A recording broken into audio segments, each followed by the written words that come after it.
Hello বন্ধুরা, welcome to my channel. আমি সুশান্ত। আজকের ভিডিওয়ে আমরা দ্বিতীয় শ্রেণীর আমার বই দ্বিতীয় পর্বের 103 নম্বর ও 4 নম্বর পৃষ্ঠাতে যে ইংরেজি পড়াগুলি রয়েছে সেই পড়াগুলিকে ভালো করে পড়ে নেব।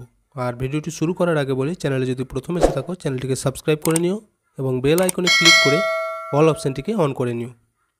আর তোমরা যারা আমার ফেসবুক পেজটি এখনও ফলো করোনি অবশ্যই ফলো করে নিতে পারো, সেখানেও তোমাদের এডুকেশন ভিডিও দিয়ে থাকি। দেখো এখানে কি বলেছে, C the picture, fill in the boxes correctly. অর্থাৎ এই যে এইখানে ছবিগুলি দেওয়া রয়েছে এই ছবিগুলিকে দেখতে বলেছে।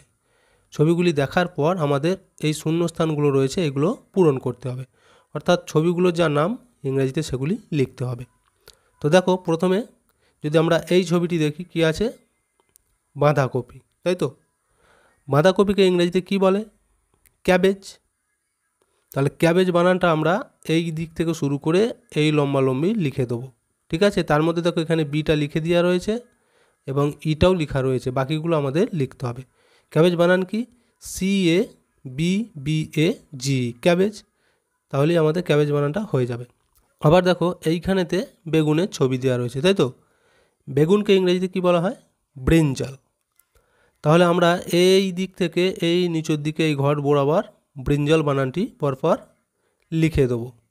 দেখো ব্রিঞ্জাল বানান কি হবে? BRINJAL,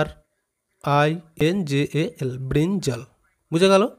আচ্ছা, এরপরের ছবিটি দেখো, এখানে রয়েছে একটা কাঁচা লঙ্কার ছবি, বা এমনি লঙ্কাও বলতে পারো। তো লঙ্কাকে ইংরেজিতে কি বলা হয়?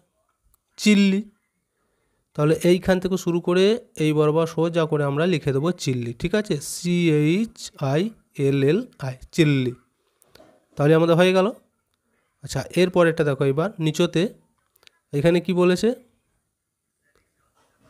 দেখো। এইখানে তো কিন্তু একটা আলুর ছবি দেওয়া রয়েছে, এই যে এখানে পেঁয়াজের ছবি দেওয়া রয়েছে এবং এইখানেতে টমেটোর ছবি দেওয়া রয়েছে। অর্থাৎ এই যে আলু, এই বরাবর তাহলে ইংরেজিতে লিখতে হবে। আলুকে ইংরেজিতে কী বলা হয়? পটেটো। তাহলে এই দেখো পিটা লিখে দেওয়া রয়েছে এখানে, আর এখানে টিটা লিখে দেওয়া রয়েছে, বাকিগুলো লিখতে হবে POTATO, পটেটো। এই বরাবর সোজা করে লিখে দিতে হবে। আচ্ছা, এরপর দেখো এখানে পেঁয়াজ। পেঁয়াজকে ইংরেজিতে কী বলা হয়? অনিয়ন। তাহলে অনিয়ন বানানটা আমরা এই উপর থেকে শুরু করে নিচের পর্যন্ত লিখব। এই যে এখানে আইটা লিখে দেওয়া রয়েছে, তাহলে অনিয়ন বানান কি? ONION, onion.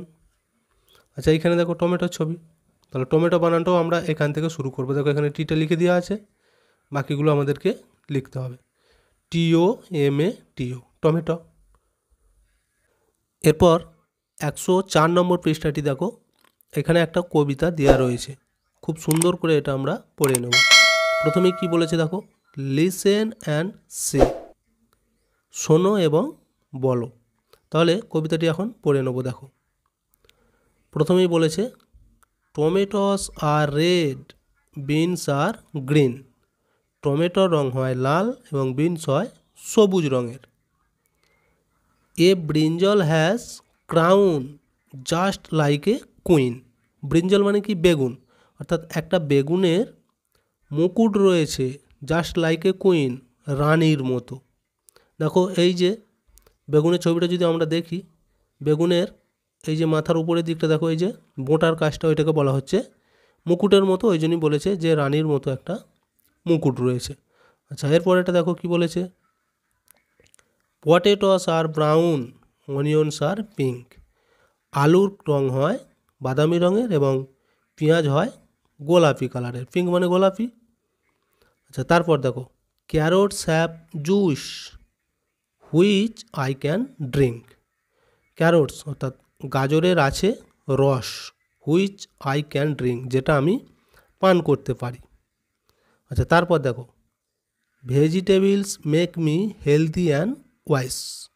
সবজি আমাকে স্বাস্থ্যবান এবং জ্ঞানী করে। এই যে হেলদি মানে হচ্ছে স্বাস্থ্যবান এবং ওয়াইস মানে হচ্ছে জ্ঞানী। আর লাস্টের লাইনে দেখো, I will it some daily with milk and rice. I will it some daily, আমি প্রত্যেক দিন খাবো, উইথ মিল্ক অ্যান্ড রাইস, দুধ এবং ভাতের সাথে। বুঝে গেল? তাহলে এইখানে দেখো সবজির কি উপকারিতা সেগুলি কিন্তু বলেছে। তো তো ভিডিওটা আজকে আমরা এখানেই শেষ করছি। ভিডিওটি যদি ভালো লাগে অবশ্যই একটা লাইক দিয়ে দিও এবং শেয়ার করে বন্ধুদেরকেও দেখার সুযোগ করে দিও।